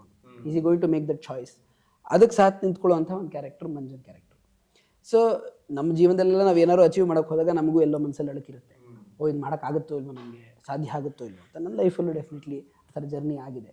ಬಟ್ ಐ ಥಿಂಕ್ ಕೆಲಸ ಮಾಡ್ತಾ ಗೊತ್ತಾಗಿರೋದೇನು ಅಂತಂದರೆ, ಆ ಜರ್ನಿ ತೋರಿಸ್ಬೇಕಾದ್ರೆ ನಾವೊಬ್ಬರೇ ಇಂಪಾರ್ಟೆಂಟ್ ಅಲ್ಲ ಆ್ಯಸ್ ಎ ಕ್ಯಾರೆಕ್ಟರ್, ಬಟ್ ಎಲ್ಲರೂ ನಿಲ್ಲಬೇಕು. ಅಂದರೆ ಯಾವುದೋ ಮುಖ್ಯ ಪಾತ್ರ ಒಂದನ್ನು ಮಾತ್ರ ಬೆಳೆಸ್ಬಿಟ್ಟು ಬೇರೆ ಸಪೋರ್ಟಿಂಗ್ ಕ್ಯಾರೆಕ್ಟರ್ಸ್ನ ಬೆಳೆಸದೆ ಹೋದರೆ ಕಥೆ ನಿಲ್ಲಲ್ಲ. ಈ ಸಿನಿಮಾದಲ್ಲಿ ಬ್ಯೂಟಿಫುಲ್ ಅಡ್ವಾಂಟೇಜ್ ಏನು ಅಂದರೆ, ಈಗ ಸರ್ ಆಗಲೇ ಹೇಳ್ದಂಗೆ ನಮ್ಮ 3 ಜನದ ಪಾತ್ರ ಇದೆ. ಒಂದು ಮಂಜಾ, ಇನ್ನೊಂದು ರಾಜ, ಮತ್ತು ಬಂಗಾರಿ ಅಂತ ಒಂದು ಪಾತ್ರ ಇದೆ. ಆಕೆ makeup artist. So to maintain this deception, Manja and Raja have that friendship with her, and ಅವ್ರ 3 ಜನದ ಬದುಕು ಬದಲಾಗ್ಬಿಡುತ್ತೆ ಇವ್ನು ಸೂಪರ್ ಸ್ಟಾರ್ ಆದಾಗ. ಸೊ ಆ ಅಂಶಗಳೆಲ್ಲ ತುಂಬ ಇಂಟ್ರೆಸ್ಟಿಂಗ್ ಅಂತ ಅನಿಸ್ತು ನನಗೆ. Definitely was relatable. ಬ್ರೋ ನೀವು ಸಿಕ್ಕಾಪಟ್ಟೆ ಬಿಸಿ ಆಗಿಬಿಟ್ಟಿದ್ದೀರ ಅಂತ ಕೊಟ್ರಿ ಕಾಲ್ ಶೀಟ್ ಎಲ್ಲ, ಪೂರ್ತಿ ಫಿಲಮಲ್ಲಿ ಬೇರೆ ಇದ್ದೀರಾ? ಹೌದು, ಇದು ಅದೇ 1 ವರ್ಷ ಮಾಡಿದ್ವಲ್ಲ, ಸ್ವಲ್ಪ ಗ್ಯಾಪ್. ಆವಾಗ ಕಾಲ್ ಕೊಡ್ತಾಯಿದ್ರು, ಒಂದೊಂದ್ಸರಿ ಬರೀ ಶೀಟ್ ಮಾತ್ರ ಬರ್ತಾಯಿತ್ತು. ಡೇಟ್ಸ್ ಕೊಟ್ಟ ತಕ್ಷಣ ನಮಗೆ ಎನರ್ಜಿ ಥರ, ಆ ಡೇಟ್ಸ್ ಇದ್ದಂಗೆ, ಲೈನ್ ಡೇಟ್ಸ್ ಇದ್ದಂಗೆ ಆ ಥರ ಬಂದು ಮಾಡ್ತಾಯಿತ್ತು. ಅದೇ ಇವರು ಫಿಗರ್ ಮೇಂಟೈನ್ ಮಾಡಬೇಕಿತ್ತು, ನಾವು ಕಂಟಿನ್ಯೂಟಿ ಮೇಂಟೈನ್ ಮಾಡಬೇಕಿತ್ತು. ನೀವು ಡೇಟ್ಸ್ ಮೇಂಟೈನ್ ಮಾಡೋದು ಕಷ್ಟ ಆಗ್ತಿತ್ತಾ? ಮೇಂಟೈನ್ ಮಾಡಲೇಬೇಕು. ಬಿಕಾಸ್ ಹಾಸ್ಟೆಲ್ ಹುಡುಗರು ಮತ್ತೆ ಡೇರ್ಡೆವಿಲ್ಲು ಇದೆಲ್ಲ ತುಂಬಾ ಒಳ್ಳೆ ಪ್ರಶಂಸೆ ಬಂದಿದೆ ಯುವ ಇಂದ. ಹೌದು. ಅಂಡ್ ಈಗ ಸುಮಾರಷ್ಟು ಸಿನಿಮಾಗಳಲ್ಲಿ ಪ್ರಾಬ್ಲಮ್ ನಿಮ್ಮನ್ನು ನೋಡ್ತೀವಿ ಅಂತ ಕಾಣುತ್ತೆ. ಈ ವರ್ಷ ನೋಡ್ತೀರಾ, ಕಂಟಿನ್ಯೂಸ್ ಬರುತ್ತೆ. ಓಕೆ. ಸೊ ಇದಕ್ಕೋಸ್ಕರನೇ ನೀವು ರಾಜನ್ ತರ ರಿಯಲ್ ಲೈಫಲ್ಲೂ ಸ್ಟ್ರಗಲ್ ಮಾಡಿದ್ದೀರಾ? ಮಾಡಿದ್ದೀನಿ, ತುಂಬಾ ಸ್ಟ್ರಗಲ್ ಮಾಡಿದ್ದಕ್ಕೆ ಇವಾಗ ಬಿಸಿ ಇರೋದು. ಒಂದು 10 ವರ್ಷ ಜರ್ನಿ ಇದೆ, ಅದಕ್ಕೆ ಈಗ 10 ಸಿನಿಮಾ ಬಿಸಿ ಇದೆ. Okay, nice sir, nice. First ಇದು ಬರುತ್ತೆ February 7th. ಫಸ್ಟ್ ಇದು ಬರುತ್ತೆ ಅಂದ್ರೆ February 7th ಇಂದ ಮುಂಚೆ ಕೊಟ್ಟೆ ಅದು ಬಂದ್ಬಿಟ್ಟಿದೆ. ಎಸ್ ಸರ್, ಅಂದರೆ ಈ ಥರದೊಂದು ಕಂಟೆಂಟ್ ಓರಿಯೆಂಟೆಡ್ ಸಿನಿಮಾಗಳನ್ನ ಮಾಡಬೇಕಾದ್ರೆ ಈಗ ನೌಡೇಸ್ ಇದು ಹೆಂಗಾಗ್ಬಿಟ್ಟಿದೆ ಅಂದರೆ, ಥಿಯೇಟ್ರಿಗೆ ಸಿನಿಮಾ ಪ್ರೆಸೆಂಟ್ ಮಾಡ್ತೀವಿ, ಆಡಿಯನ್ಸ್ ಬರಬೇಕು ಅಂತಂದರೆ ಇಟ್ ಇಸ್ ಮೋರ್ಲಿ ಲೈಕ್ ಒಂದು ಥಿಯೇಟ್ರ್ ಎಕ್ಸ್ಪೀರಿಯನ್ಸ್ ಕೊಡಬೇಕು, ಅಥವಾ ಥಿಯೇಟ್ರಿಗೆ ಕರ್ಸೋದಕ್ಕೆ ಏನೋ ಒಂದು ಇನ್ವಿಟೇಷನ್ ಬೆಟರ್ ಆಗಬೇಕು ಅನ್ನೋ ಥರ ಇದೆ. ಆ್ಯಂಡ್ ಅಫ್ಕೋರ್ಸ್ ನಾನು ಕೇಳ್ಪಟ್ಟೆ 99 ರೂಪಾಯಿಗೆ ಸಿನಿಮಾನ ನೀವು ಎಲ್ಲ ಆಡಿಯನ್ಸ್ ನೋಡೋದಕ್ಕೆ ಅನುಕೂಲ ಮಾಡ್ಕೊಡ್ಬೇಕು ಅನ್ನೋ ಒಂದು ಪ್ಲ್ಯಾನ್ ಮಾಡ್ಕೊಂಡಿದ್ರೆ ಅಂತ. ಅಂದರೆ ಇದು ಆಡಿಯನ್ಸ್ಗಳನ್ನ ಚಿತ್ರಮಂದಿರಕ್ಕೆ ಕರೆಸುವಂತಹ ಪ್ರಯತ್ನನ, ಅಥವಾ ಅಫೋರ್ಡಬಲ್ ಆಗಿರಲಿ ಅನ್ನೋ ಪ್ರಯತ್ನ? ಏನಂತಂದರೆ, ಈಗ ನಮ್ಮದು ಈ ಮೂವಿ ಒಂದು 150 ಜನ ಫ್ಯಾಮಿಲಿ ಸೇರಿಕೊಂಡು ಪ್ರೊಡ್ಯೂಸ್ ಮಾಡಿರೋದು. ಓಕೆ. ಎಲ್ಲ 150 ಜನ ಫುಲ್ ಫ್ಯಾಮಿಲಿ. ಸೊ ನಾವು ಈ 150 ಜನ ಫ್ಯಾಮಿಲೀಸು ಮತ್ತು ಅವ್ರ ಫ್ರೆಂಡ್ಸು ಅವ್ರ ಫ್ಯಾಮಿಲೀಸ್ಗೆಲ್ಲ ನಾವು ಈಗ ಆಲ್ರೆಡಿ ಫಿಲಮ್ ತೋರಿಸಿದ್ದೀವಿ. ಒಂದು 2000 ಜನ ಆಲ್ರೆಡಿ ನಮ್ಮ ಮೂವಿ ನೋಡಿದ್ದಾರೆ. ಸೊ ಅಂದರೆ ನಾವು ಏನಂದರೆ ಮೂವಿನ ಫೀಡ್ಬ್ಯಾಕ್ಗೋಸ್ಕರ ತೋರಿಸೋಣ ಅಂದ್ಬಿಟ್ಟು 10 ಶೋ ಮಾಡಿದ್ದೀವಿ ನಾವು ಆಲ್ರೆಡಿ. ಇವಾಗ ಅಂದರೆ ಒಂದೇ ದೊಡ್ಡ ಥಿಯೇಟ್ರಲ್ಲಿ ಮಾಡೋಕ್ಕಾಗಿಲ್ಲ, ನಾವು ಚಿಕ್ಕ ಚಿಕ್ಕ ಥಿಯೇಟ್ರಲ್ಲಿ. ಸೊ 100 ಜನ 150 ಜನ ಆ ಥರ ಒಂದು 10 ಶೋ ಆಗಿದೆ. 2000 ಜನ ಮೂವಿ ನೋಡಿದ್ದಾರೆ. ಅಂದರೆ ನಮ್ಮ 150 ಜನ ಪ್ರೊಡ್ಯೂಸರ್ಸ್ ಇದ್ದಾರಲ್ಲ, ಅವ್ರ ಫ್ರೆಂಡ್ಸು, ಆ ಸರ್ಕಲು ನೆಕ್ಸ್ಟ್ ಕರ್ಕೊಂಬಂದಿದ್ದು ಅದೆಲ್ಲ. So we wanted feedback. ಹೌದು. ಸೊ ಏನಂತಂದರೆ ಈಗ ಸೊ ಈಗ ಯಾವುದು ಫಿಲಮಲ್ಲಿ ನಾವು ತುಂಬ ಚೆನ್ನಾಗಿದೆ ಅಂತ ಅಂದ್ಕೊಂಡಿದ್ದೆ, ಅದು ಫಸ್ಟ್ ಶೋನಲ್ಲಿ ಅದೇ ಚೆನ್ನಾಗಿಲ್ಲ ಅಂತಂದ್ರು ಕೆಲವರು, ಆಯಿತಾ. ಸೊ ಆವಾಗ ಅದು ದೊಡ್ಡ ರಿಯಲೈಸೇಷನ್. ಅಂದರೆ ಈಗ ನಾವು ಏನೇನೋ ಅಂದ್ಕೊಂಡಿರ್ತೀವಿ, ಸೊ ಬಟ್ ಅದು ಮೆಜಾರಿಟಿ, ಈಗ ನಾವೇನು ಕನ್ಸಿಡರ್ ಮಾಡ್ತೀವಿ ಮೆಜಾರಿಟಿಗೆ ಇಷ್ಟ ಆಗಿಲ್ಲ ಅಂತಂದರೆ ಅದು ನಾವು ತೆಗಿಬೇಕು ನಾವು. ಯಾಕೆಂದರೆ ಈಗ ನಾಳೆ ಅದೇ ಪಾಯಿಂಟ್ನ ಜನ ಹೇಳ್ತಾರೆ, ನಾವೇನು ಕರಿತೀವಿ ಆಡಿಯನ್ಸು. ಸೊ ಇವರೆಲ್ಲ ಆಡಿಯನ್ಸೇ, ಈಗ ಇಷ್ಟೊತ್ತು ಎಷ್ಟು ಜನ ನೋಡಿದಾರಲ್ಲ ಇವರೆಲ್ಲ ಆಡಿಯನ್ಸೇ. ಸೊ ನಾಳೆ ಅವರು ಅದನ್ನು ಸೇಮ್ ಹೇಳ್ತಾರೆ ಮೆಜಾರಿಟಿ. ಆವಾಗ ಅಂದರೆ ಏನಕ್ಕೆ ಹೇಳ್ತಾರೆ ಅಂದರೆ, ಈಗ ನಾವು ಏನೋ ಒಂದು, ಈಗ ನಾನು ಬ್ರಹ್ಮ ಅಥವಾ ನಾನೇನೋ ಕ್ರಿಯೇಟ್ ಮಾಡ್ತೀನಿ ಅಂದ್ಕೊಂಡು ಒಬ್ಬ ರೈಟರ್ ಒಬ್ಬ ಡೈರೆಕ್ಟ್ರು ಏನೇ ಬರಿಬೋದು, ಬಟ್ ಯಾವುದು ಹಂಗೆ ವರ್ಕ್ ಆಗಲ್ಲ. ಈಗ ರಿಸೆಪ್ಷನ್ ಎಂಡಲ್ಲಿ ಏನು ಆಡಿಯನ್ಸ್ ಇರ್ತಾರೆ ಅವ್ರ ಪರ್ಸ್ಪೆಕ್ಟಿವ್ ತುಂಬ ಬೇರೆ ಥರ ಇರುತ್ತೆ. ಆಮೇಲೆ ಇಟ್ಸ್ ವೆರಿ ಡೈನಮಿಕ್, ಲಕ್ಷಾಂತರ ಕೋಟ್ಯಾಂತರ ಜನ ಅಲ್ವಾ. ಸೊ ಅಂದರೆ ಎಲ್ಲರ ಪರ್ಸ್ಪೆಕ್ಟಿವ್ನ ಒಬ್ಬ ಗ್ರಹಿಸೋಕ್ಕಾಗಲ್ಲ, ಸುಲಭ ಅಲ್ಲ. ಸೊ ನನಗೆ ನಾನು ಬರೆದಿದ್ದೆ ಗ್ರೇಟ್ ಇರುತ್ತೆ, ಬಟ್ ನಾವು ಯಾವಾಗ ಬೇರೆಯವ್ರಿಗೆ ಅದನ್ನು ನಾವು ಜನಕ್ಕೆ ಶೇರ್ ಮಾಡ್ತೀವಿ ಆವಾಗ ಆ್ಯಕ್ಚುಲಾಗಿ ನಮಗೆ ಅದು ಲೈಕ್ ಆಗುತ್ತಾ ಡಿಸ್ಲೈಕ್ ಆಗುತ್ತಾ ಇದೆಲ್ಲ ಗೊತ್ತಾಗ್ತಾ ಹೋಗುತ್ತೆ. ಆ್ಯಕ್ಚುಲಿ ಈ ಮೂವಿ ಸ್ಟಾರ್ಟ್ ಆಗಿ ಮುಂಚೆನೇ ನಾನು 700 ಜನಕ್ಕೆ ಸ್ಟೋರಿ ಹೇಳಿದ್ದೆ. ಇದನ್ನು ಆ 150 ಜನ ಪ್ರೊಡ್ಯೂಸರ್ ಸಿಗಬೇಕಂತಂದರೆ, ಹೌದೌದು, ಅಂದರೆ ನಾವು ಯಾವುದು ಬ್ಲೈಂಡಾಗಿ ರೈಸ್ ಮಾಡಿದ್ದಲ್ಲ ಅಮೌಂಟು, ಎಲ್ಲರಿಗೂ ಸ್ಟೋರಿ ಹೇಳಿ ಅವ್ರಿಗೆ ಸ್ಟೋರಿ ಕನ್ವಿನ್ಸ್ ಆಗಿ ಇಷ್ಟ ಆದವ್ರು ಮಾತ್ರ ಅಮೌಂಟ್ ಹಾಕಿರೋದು. ಸೊ ಆ ಪ್ರಾಸೆಸ್ಸೇ ನನಗೆ ತುಂಬ ವಂಡರ್ಫುಲ್ ಲರ್ನಿಂಗ್ ಕೊಟ್ಟಿದ್ದು ಫಸ್ಟ್ ಟೈಮ್. ಸೊ ಏನಕ್ಕೆ ಅಂತಂದರೆ, ಈಗ ಇದ್ರ ಜೊತೆಗೆ 2-3 ಸ್ಟೋರೀಸ್ಗಳಿತ್ತು. ಸೊ ಅದನ್ನು ಕೂಡ ಹೇಳ್ತಾ ಇದ್ದೆ ನಾನು. ಸೊ ಅದು ನನ್ನ ಪ್ರಕಾರ ನಮಗೆ ಚೆನ್ನಾಗೇ ಇರುತ್ತಲ್ವಾ. ಸೊ ಬಟ್ ಅದು ಅವ್ರಿಗೆ ಎಷ್ಟೊಂದು ಜನಕ್ಕೆ ಇಷ್ಟ ಆಗಿರಲಿಲ್ಲ. ಸೊ ಫೈನಲ್ ಆಗಿ ಇದಕ್ಕೆ ಮೆಜಾರಿಟಿ ಇಷ್ಟಪಡ್ತಾ ಹೋದರು. ಯಾವಾಗ ಮೆಜಾರಿಟಿ ಇಷ್ಟಪಡ್ತಾ ಹೋದ್ರು ಆಮೇಲೆ ಇದನ್ನು ಫಿಲಮ್ ಮಾಡೋಣ ಅಂತ ಡಿಸೈಡ್ ಮಾಡಿದ್ದು. ಸೊ ಅದರಿಂದ ಏನಾಯ್ತು ಅಂತಂದರೆ, ಆ 700 ಜನರದ್ದು ಫೀಡ್ಬ್ಯಾಕ್ ಸಿಕ್ತು ನನಗೆ. ಸೊ ಸ್ಟಾರ್ಟಿಂಗಲ್ಲಿ ಏನು ಕತೆ ಇತ್ತು ಅದರಲ್ಲಿ ಎಷ್ಟೊಂದು ಚೇಂಜಸ್ಗಳು ಮಾಡ್ಕೊಳ್ಳೋಕೆ ಅವಕಾಶ ಸಿಕ್ತು, ಸ್ಟ್ರಾಂಗ್ ಆಗ್ತಾ ಹೋಗ್ತು. ಈಗ ನಾಳೆ ಏನಾದ್ರು ಮೂವಿನಲ್ಲಿ ಎಲ್ಲರೂ ನೋಡ್ಬಿಟ್ಟು ಮೂವಿ ತುಂಬ ಗ್ರಿಪ್ಪಿಂಗ್ ಆಗಿದೆ, ಬೋರಿಂಗ್ ಆಗಿಲ್ಲ ಅಂತಂದರೆ ಅದಕ್ಕೆ ಇಷ್ಟೆಲ್ಲ ಕಲೆಕ್ಟಿವ್ ಫೀಡ್ಬ್ಯಾಕ್ನ ತೊಗೊಂಡಿದ್ದೇ ನಮ್ಮನ್ನ ಕಾಪಾಡಿರೋದು. ಬಿಕಾಸ್ ಈ ವಿಷಯ ನನಗೆ ಇನ್ನೊಂದೇನೋ ಒಂದು ವಿಷಯ ನೆನಪಿಸ್ತು. ಅಂದರೆ ರಾಜ್ಕುಮಾರ್ ಇರಾನಿ ಅವರು ಕೂಡ ಅವ್ರ ಸಿನಿಮಾಗಳಲ್ಲಿ ಯಾರೋ ಕೇಳ್ತಾರೆ ಅವ್ರನ್ನ, ಅಂದರೆ ನಿಮ್ಮ ಸಿನಿಮಾಗಳು ಗೆಲ್ತಿರುತ್ತಲ್ಲ ಸರ್ ಏನು ರೀಸನ್ ಅಂತ. ಅವರು ಪ್ರತಿ ಸಿನಿಮಾ ಮಾಡಾದ್ಮೇಲೆ ಒಬ್ಬ ಕಾರ್ಪೆಂಟರು, ಒಬ್ಬ ಆಟೋ ಡ್ರೈವರು, ಒಬ್ಬ ಏನೋ ಹೂವ ಮಾರೋನು, ಇವ್ರನ್ನ ಕರೆಸಿ ಒಂದು ಶೋ ಮಾಡ್ತಾರೆ. ಒಂದು 500 ಜನನ್ನ ಮಾಡಿಸಿ ಹಿ ನಾಟ್ ವಾಚ್ ಸ್ಕ್ರೀನ್ ಅಂತೆ, ಅವರು ನೋಡ್ತಾ ಇರ್ತಾರೆ. ಅಂದ್ರೆ ಈ ಸೀನ್ ಹೆಂಗ್ ವರ್ಕ್ ಆಗ್ತದೆ ಇವ್ರಿಗೆ ಎಲ್ಲಾರ್ಗು ಅಂದ್ರೆ ಎಲ್ಲಾರು ಸಾಫ್ಟ್ವೇರ್ ಇಂಜಿನಿಯರ್ ಇರ್ತಾನೆ ಅಂಡ್ ಒಬ್ಬ ತರಕಾರಿ ಮಾರೋನ್ ಕೂಡ ಇರ್ತಾನೆ. ಅವ್ನಿಗೆ ಈ ಸೀನ್ ಹೆಂಗ್ ಕನೆಕ್ಟ್ ಆಗ್ತದೆ, ಮ್ಯಾಕ್ಸಿಮಮ್ ಮಾಸಸ್ಗೆ ಅದು ವರ್ಕ್ ಆಗ್ತಿದ್ಯಾ ಇಲ್ವಾ, ನಾನು ಬರ್ದಿರೋ ಸೀನ್ ಕನ್ವೆ ಆಗ್ತಿದ್ಯಾ ಇಲ್ವಾ. ಬಿಕಾಸ್ ನಾನೊಂದು ರೂಮಲ್ಲಿ ಇರ್ತೀನಿ, ಬಟ್ ಪ್ರಪಂಚಕ್ಕೆ ಇಷ್ಟ ಆಗ್ಬೇಕು ಅಂದ್ರೆ ಪ್ರಪಂಚದಲ್ಲಿರೋ ಜೊತೆ ಇರ್ಬೇಕಲ್ಲ ನಾನು. ಸೊ ದೆನ್ ಅದನ್ನ ಯಾರೋ ಅಂದ್ರೆ ನಿಮ್ ಫಿಲಮ್ ಸೀನ್ ವರ್ಕ್ ಆಗ್ತಿದ್ಯಲ್ಲ ಅಂದಾಗ ಅವ್ರು ಅದನ್ನ ಹೇಳ್ತಾರೆ. ನಾನು ಅದನ್ನ ಮಾಡ್ಕೊಂಡು ತುಂಬಾ ಸರಿ ತಿದ್ದುತ್ತೀನಿ ಅದು ಸಿನಿಮಾನ. ಸೊ ನಿಮಗ್ ಬರ್ಬೇಕಾದ್ರೆ ಅದು ಫೈನಲ್ ಪ್ರಾಡಕ್ಟ್ ಆಗಿ ಕಾಣುತ್ತೆ, ನಾನು ಮಾಡಿರೋದು ಫೈನಲ್ ಪ್ರಾಡಕ್ಟ್ ಆಗಿರಲ್ಲ, ಅದು ಆಗತ್ತೆ ಅಂತ ಹೇಳಿದ್ರು. ನೀವು ಮಾಡಿರೋ ಉದ್ದೇಶದಲ್ಲೂ ಕೂಡ ಅದು ನನಗೆ ಕಾಣಿಸ್ತಿದೆ. ಅಂದರೆ ನನಗೂ ಅದೇ ಗೊತ್ತಾಗಿದೆ. ಈಗ ನಂದು ಲಾಸ್ಟ್ ಮೂವಿಗಳಲ್ಲಿ ನಾನು ಕೆಲವೊಂದು ಅಂದ್ಕೊಂಡಿದ್ದು ಅದು ವರ್ಕ್ ಆಗಿರಲಿಲ್ಲ. ಸೊ ಆವಾಗ ನನಗೆ ಇದೊಂದು ಡಿಸ್ಟರ್ಬೆನ್ಸ್ ಸ್ಟಾರ್ಟ್ ಆಯಿತು. ಅಂದರೆ ಏನು ಹಂಗಾದ್ರೆ, ಈಗ ನಾವು ಹಾನೆಸ್ಟಾಗೇ ಮಾಡಿರ್ತೀವಿ, ಎಲ್ಲ ಡೈರೆಕ್ಟರ್ಸ್ಗಳು ಮೋಸ್ಟ್ ಆಫ್ ದೆಮ್ ಹಾನೆಸ್ಟಾಗಿ ಮಾಡಿರ್ತಾರೆ ಅಲ್ವಾ. 10 ಸರಿ ಕೂತ್ಕೊಂಡು ಬರೆದಿರ್ತೀವಿ. ಸೊ ಲಾಸ್ಟಲ್ಲಿ ಎಲ್ಲ ಉಲ್ಟಾ ಹೊಡೆದ್ಬಿಡುತ್ತೆ. ಆಮೇಲೆ ನೋಡಿದವನೇ ಹೇಳ್ತಾನೆ ಇದು ಚೆನ್ನಾಗಿದೆ, ಡಬ್ಬ ಹಂಗಿದೆ ಹಿಂಗಿದೆ ಎಲ್ಲ ಮಾತಾಡ್ತಾರಲ್ವಾ. ಅಂದರೆ ನಾವು ಹೇಳೋದನ್ನ ತಡೆಯೋಕ್ಕಾಗಲ್ಲ. ಬಟ್ ಏನು ಪ್ರಾಬ್ಲಮ್ ಆಗುತ್ತೆ ಅಂತಂದರೆ, ಈಗ ಏನು ಕಾಮೆಂಟ್ಸ್ ಬರುತ್ತಲ್ಲ ಆ ಕಾಮೆಂಟ್ಸಿಂದ ನಮ್ಗೆ ಏನು ಉಪಯೋಗ ಆಗಲ್ಲ. ಯಾಕೆಂದರೆ ಏನು ಚೇಂಜ್ ಮಾಡೋಕ್ಕಾಗಲ್ಲ, ನಾನು ಮುಗ್ದೋಗಿರುತ್ತೆ ಎಲ್ಲ. ಸೊ ಆವಾಗ ಇದು ನನಗೆ ಕಾಡ್ತಾ ಹೋಯ್ತು. ಹಾಗಾದರೆ ಹೇಗೆ ಅರ್ಥ ಮಾಡ್ಕೊಳ್ಳೋದು, ಈಗ ಮಾಡಾದ್ಮೇಲೆ ಮಾಡೋಕ್ಕೆ ಹೆಂಗೆ ಅರ್ಥ ಮಾಡ್ಕೊಳಕ್ಕಾಗುತ್ತೆ, ಮಾಡೋಕ್ಕೆ ದುಡ್ಡು ಬೇಕು ಅಲ್ವಾ. ಎಲ್ಲ ಮಾಡಾದ್ಮೇಲೆ ತಿದ್ಕೊಳ್ಳೋಕ್ಕೂ ಅವಕಾಶ ಇರಲ್ಲ. ನೆಕ್ಸ್ಟ್ ಸಿನಿಮಾಗೆ ತಿದ್ಕೋಬೋದು, ಬಟ್ ಆ ನೆಕ್ಸ್ಟ್ ಸಿನಿಮಾ ಮಾಡಬೇಕಲ್ಲ ಅಲ್ವಾ. ಸೊ ಆವಾಗ ನನಗೇನಿಸ್ತು, ಸೊ ಫಸ್ಟೇ ಒಂದಷ್ಟು ಜನಕ್ಕೆ ಈಗ ಫಿಲಮ್ ಆದಮೇಲೆ ತೋರಿಸೋದು. ಈಗ ರಾಜ್ಕುಮಾರ್ ಇರಾನಿ ಅವರೆಲ್ಲ ಗ್ರೇಟ್ ಡೈರೆಕ್ಟರ್ಸು, ಅವ್ರಿಗೆ ಫಿಲಮ್ ಮಾಡೋ ಅಷ್ಟಾರು ಕೆಪಾಸಿಟಿ ಇರುತ್ತೆ. ಈಗ ನಮ್ಮಂಥ ಸಣ್ಣ ಪುಟ್ಟ ಡೈರೆಕ್ಟರ್ಗಳಿಗೆ ಸಿನಿಮಾ ಮಾಡೋದೇ ಕಷ್ಟ ಇರುತ್ತೆ. ಅದೇ ಅಷ್ಟು ಜನ ದುಡ್ಡೆಲ್ಲ ಹೊಂದಿಸ್ಬೇಕಲ್ಲ. ಸೊ ಮಾಡಬೇಕಾದ್ರೆ ತುಂಬ ಕೇರ್ಫುಲ್ಲಾಗಿ ಮಾಡಬೇಕಾಗಿರುತ್ತೆ. ಸೊ ಮಾಡಾದ್ಮೇಲೆ ಚೇಂಜಸ್ ಮಾಡಿಕೊಂಡ್ರೆ, ಈಗ ಅವರು ಎಷ್ಟೇ ಎಡಿಟ್ ಮಾಡಿಕೊಂಡ್ರು ಕೂಡ ಅಲ್ಲಿ ಅದು ಕಾಸ್ಟ್ ಇನ್ವಾಲ್ವ್ ಆಗಿರುತ್ತಲ್ವಾ. ಸೊ ಅದ್ರ ಬದಲು ಮುಂಚೆನೇ ಒಂದಷ್ಟು ಸ್ಟೋರಿಗಿರಿ ಹೇಳಿದಾಗ, ಸೊ ಈಗ ನಾನು ಸ್ಟೋರಿ ಹೇಳಿದಾಗ ಫಸ್ಟು ನನಗೆ ಗೊತ್ತಿರಲಿಲ್ಲ, ಒಂದು 3 hours ಇತ್ತು ಏನು ನಾವು ಬರೆದಿದ್ದು ಆಯಿತಾ. ಸೊ ಆವಾಗ ಅದನ್ನು ಶೂಟ್ ಮಾಡಿದರೆ ಅದು 8 hour ಆಗ್ತಾಯಿತ್ತು. ಸೊ ಅದೆಲ್ಲ ಗೊತ್ತಾಗಲ್ಲ. ಆದರೆ ಏನು ಮಾಡೋಕ್ಕಾಗಲ್ಲ, ಇಟ್ಸ್ ವೆರಿ ಕಾಂಪ್ಲೆಕ್ಸ್. ಯಾರು ಬೇಕಂತ ನಾವು ಯಾವ ರೈಟರ್ಸು ಮಾಡಲ್ಲ, ಯಾರೂ ಮಾಡಲ್ಲ, ಅದು ಗೊತ್ತೇ ಆಗಲ್ಲ. ಅದು ನಿಮಗೆ ಬರಿತಾ ಇನ್ವಾಲ್ವ್ ಆಗಿ ಸೊ ಬಟ್ ಯಾವಾಗ ನಾವು ಅಟ್ಯಾಚ್ಮೆಂಟ್ ಬಿಡ್ತಾ ಹೋಗ್ತೀವಲ್ವ ನಾವು ಬರೆದಿದ್ದಕ್ಕೆ, ನಾವು ಮಾಡಿದ್ದಕ್ಕೆ, ಬಿಡ್ತಾ ಹೋದಷ್ಟು ನಮಗೆ ಕ್ಲಾರಿಟಿ ಬರ್ತಾ ಹೋಗುತ್ತೆ, ಪರ್ಸ್ಪೆಕ್ಟಿವ್ ತುಂಬ ಕ್ಲಿಯರ್ ಆಗುತ್ತೆ. ಪ್ರಾಬ್ಲಮ್ ಏನಂದರೆ ಅಟ್ಯಾಚ್ಮೆಂಟ್ ಬಿಡಲ್ಲ ನಾವು ಯಾರು. ಸೊ ನಾನು ಹೇಳಿದ್ನಲ್ಲ, ಅಷ್ಟೆಲ್ಲ ಮಾಡಾದ್ಮೇಲೂ ಕೂಡ ಫಸ್ಟ್ ದಿವಸ ಎಷ್ಟೊಂದು ಜನ ನನಗೆ ಯಾವ್ದು ತುಂಬ ಚೆನ್ನಾಗಿದೆ ಅಂತ ಅಂದ್ಕೊಂಡು ಚೆನ್ನಾಗಿಲ್ಲ ಅಂತಂದಾಗ ನನಗೆ ಅದನ್ನು ಡೈಜೆಸ್ಟ್ ಮಾಡ್ಕೊಳ್ಳೋಕ್ಕೆ ಆಗಿಲ್ಲ. ಆಮೇಲೆ 1 ತಿಂಗಳು ಬೇಕಾಯಿತು ಅವ್ರೇನು ಹೇಳ್ತಾ ಇದ್ದಾರೆ ಕೆಲಸಗಳನ್ನ ಯಾವಾಗಾದ್ರೂ ಜಡ್ಜ್ ಮಾಡೋದು, ಕ್ರಿಟಿಕ್ ತಗೊಳ್ಳೋದು ಕಷ್ಟ. ಅಂದರೆ ಎಲ್ರಿಗೂ ತುಂಬ ಜನಕ್ಕೆ ಹೇಳೋಕ್ಕೂ ಬರಲ್ಲ. ಈಗ ಏನು ಮಾಸ್ ಅಂತ ಕರಿತೀವಿ ಆಡಿಯನ್ಸ್, ಅವ್ರಿಗೆ ಯಾರಿಗೂ ತುಂಬ ಎಕ್ಸ್ಪ್ಲೈನ್ ಮಾಡೋಕ್ಕಾಗಲ್ಲ ಯಾರಿಗೂ. ಆಮೇಲೆ ಮೋಸ್ಟ್ ಆಫ್ ದೆಮ್ ಎಲ್ಲ ಸುಳ್ಳೇ ಹೇಳ್ತಾರೆ. ಸೌಜನ್ಯಕ್ಕೆ ತುಂಬ ಸೂಪರ್ ಆಗಿದೆ, ಈಗ ನೀವು ಥಿಯೇಟ್ರ್ ಮುಂದೆ ಮೈಕ್ ಹಿಡಿದ್ರೆ ಏನು ಹೇಳ್ತಾರೆ, ಮೋಸ್ಟ್ ಆಫ್ ದೆಮ್ ಎಲ್ಲ ಸುಮ್ಮನೆ ಸೌಜನ್ಯಕ್ಕೆ ಹೇಳ್ತಾರೆ. ಅಂದರೆ ಯಾರಿಗೂ ಹರ್ಟ್ ಮಾಡಬೇಕಂತ ಉದ್ದೇಶ ಇರಲ್ಲ. ಆಮೇಲೆ ಯಾರಿಗೂ ತುಂಬ ವಿಮರ್ಶೆ ಮಾಡಬೇಕು ಅಂತ ಇಂಟ್ರೆಸ್ಟೂ ಇರಲ್ಲ, ಎರಡೂ ಇರಲ್ಲ. ಸೊ ಹಾಗಾಗಿ ಬಟ್ ಆ್ಯಸ್ ಎ ಮೇಕರ್ಸು ನಮಗೆ ಕಲ್ತ್ಕೊಳ್ಳೋದು ಹೆಂಗಾದರೆ, ಸೊ ಆವಾಗ ನನಗನ್ಸಿದ್ದು ಫಸ್ಟೇ ನಾವು ಒಂದು ವಿಷಯಕ್ಕೆ ಹೇಳ್ತೀವಲ್ಲ, ಅದೇ ನಮ್ಮನ್ನು ಬಹುಶಃ ನಾವು ಫೀಡ್ಬ್ಯಾಕಿಗೆ ಓಪನ್ ಆಗಿದ್ದರೆ ಬಹುಶಃ ನಮ್ಮನ್ನು ಅದು ಸರಿದಾರಿಗೆ ಕರ್ಕೊಂಡು ಹೋಗ್ಬೋದು ಆ ಪ್ರಾಸೆಸ್ಸು. ಹಾಗಾಗಿ ಈಗ ಆ 2000 ಜನ ಏನು ಮೂವಿ ನೋಡಿದಾರಲ್ಲ, ಅದ್ರಲ್ಲಿ ತುಂಬ ಜನ ಕಾಲೇಜ್ ಸ್ಟೂಡೆಂಟ್ಸ್ ಎಲ್ಲ ಇದ್ದರು. ಅಂದರೆ ನಮ್ಮ ಪ್ರೊಡ್ಯೂಸರ್ಸ್ ಮಕ್ಕಳುಗಳು, ಅವ್ರ ಫ್ರೆಂಡ್ಸ್ಗಳು, ಅವರೆಲ್ಲ ಬಂದು ಎಷ್ಟೊಂದು ನೋಡಿದರು. ಅವ್ರಿಗೆಲ್ಲ ನಮ್ಮ ಮೂವಿ ಹಿಂಗಿರುತ್ತೆ ಅಂತ ಎಕ್ಸ್ಪೆಕ್ಟ್ ಮಾಡಿರಲಿಲ್ಲ ಯಾರೂ.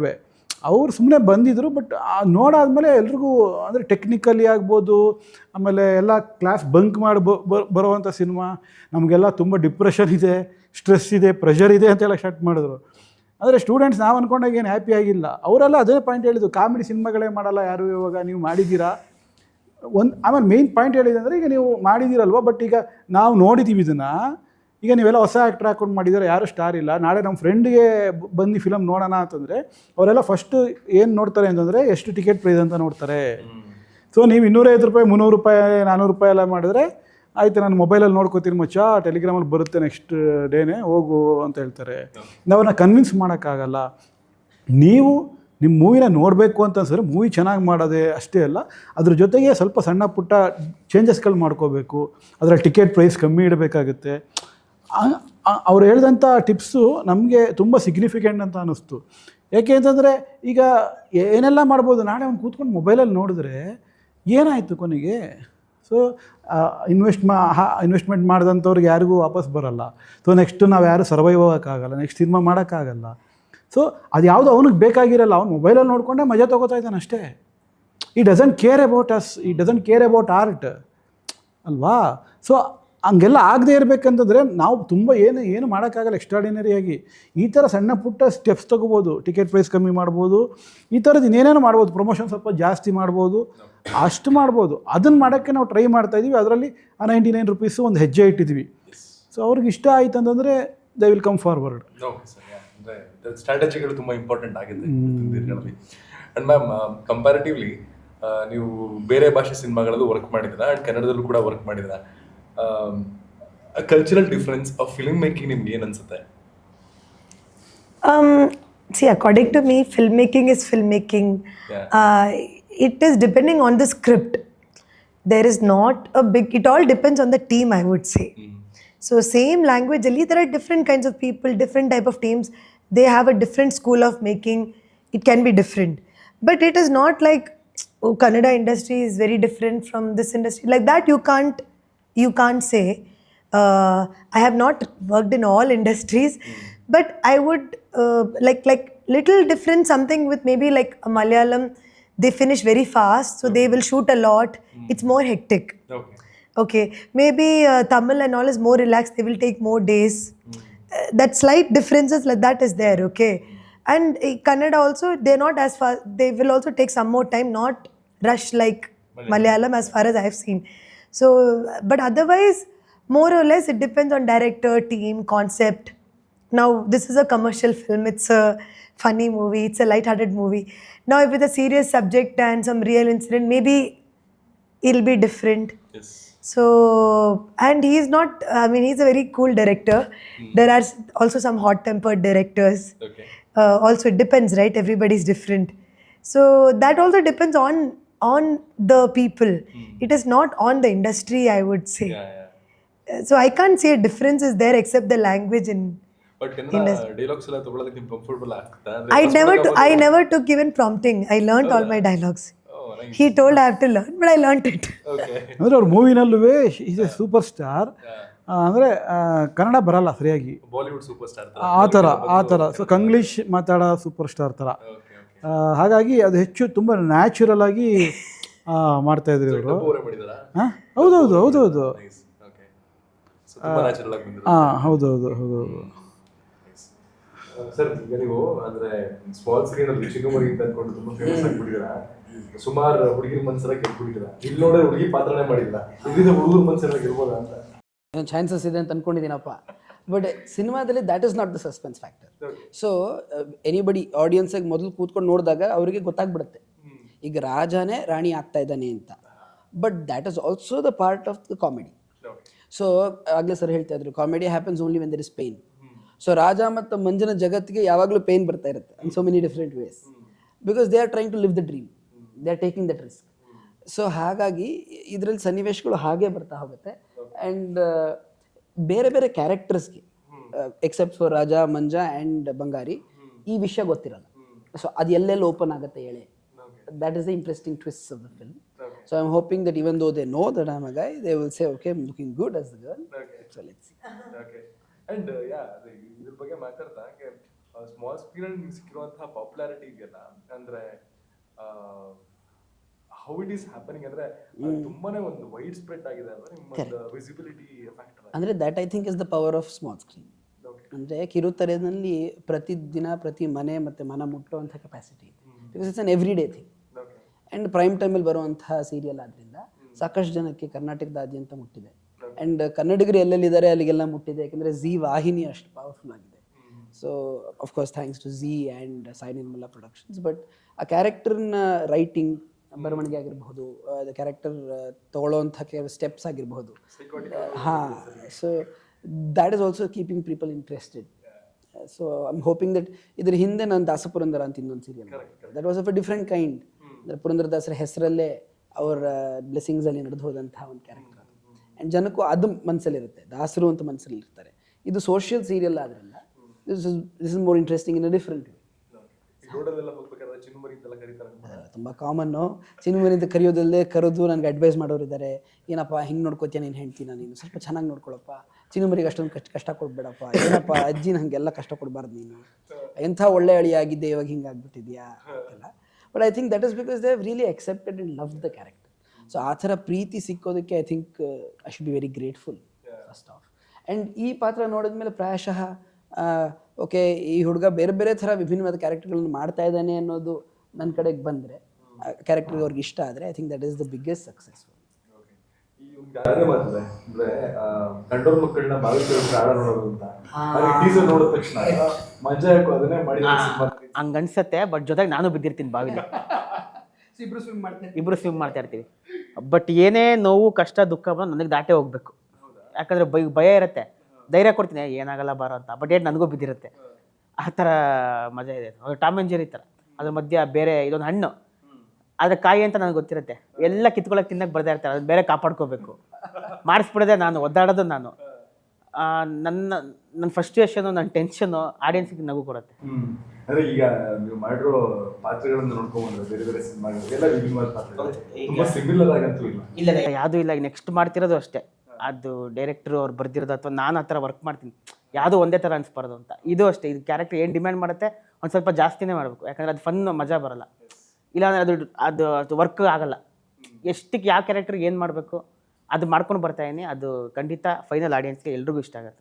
ಹೆಂಗೆ ಈ ಸಿನಿಮಾ ಅಪ್ರೋಚ್ ಆಗಿದ್ದಕ್ಕೆ ಮಂಜಾ ಪಾತ್ರ? ಇದು ನನ್ನ ಪ್ರೀವಿಯಸ್ ಸಿನಿಮಾ ಯಾವುದೂ ಇದಾಗಿರಲಿಲ್ಲ. ಇದು ಆನ್ಲೈನಲ್ಲಿ ನಾನು ಫಸ್ಟ್ ಆಡಿಷನ್ ಕೊಟ್ಟಿದ್ದು ಅವ್ರಿಗೆ ಕಂಪ್ಯೂಟ್ರಲ್ಲಿ. ನಮ್ಮ ಮೈಸೂರವರು ಸಿದ್ದು ಸತೀಶ್ ಅಂತೇಳಿ ಸಿನಿಮಾ ಹೇಳಿ ಅವರು ರೆಫರ್ ಮಾಡಿ ಆಮೇಲೆ ಆಡಿಷನ್ಗೆ ಹೋಗಿ ಅಲ್ಲಿಂದ ಇವರೇ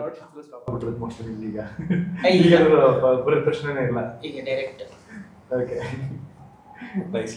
ಆ್ಯಂಡ್ ಈ ಸಿನಿಮಾ ಸರ್ ಅಂದರೆ ಈಗ ಸುಮಾರಷ್ಟು ಸಿನಿಮಾಗಳು ರಿಲೀಸ್ ಆಗ್ತದೆ ಕನ್ನಡದಲ್ಲಿ. ಪ್ರಾಬಬ್ಲಿ ನೀವು ನೋಡಿದ್ರೆ ಒಂದು ವಾರದಲ್ಲಿ 5 ಸಿನಿಮಾ 7 ಸಿನಿಮಾ ಈ ಥರದ್ದೆಲ್ಲ ಆಗ್ತದೆ. ಜಸ್ಟ್ ಬಿಕಾಸ್ ಪ್ರಾಬಬ್ಲಿ ನವೆಂಬರ್ ಡಿಸೆಂಬರಲ್ಲಿ ದೊಡ್ಡ ದೊಡ್ಡ ಸಿನಿಮಾಗಳು ರಿಲೀಸ್ ಆಗಿದ್ದರಿಂದ ಒಂದು ಮಿಡ್ ರೇಂಜ್ ನಮ್ಮ ಸಿನಿಮಾಸ್ ಅಂತ ನಾವು ಏನು ಹೇಳ್ತೀವಿ ಅದೆಲ್ಲನೂ ಜಾನ್ವರಿ ಫೆಬ್ರವರಿಗೆ ಪೋಸ್ಟ್ಪೋನ್ ಆಗಿದೆ.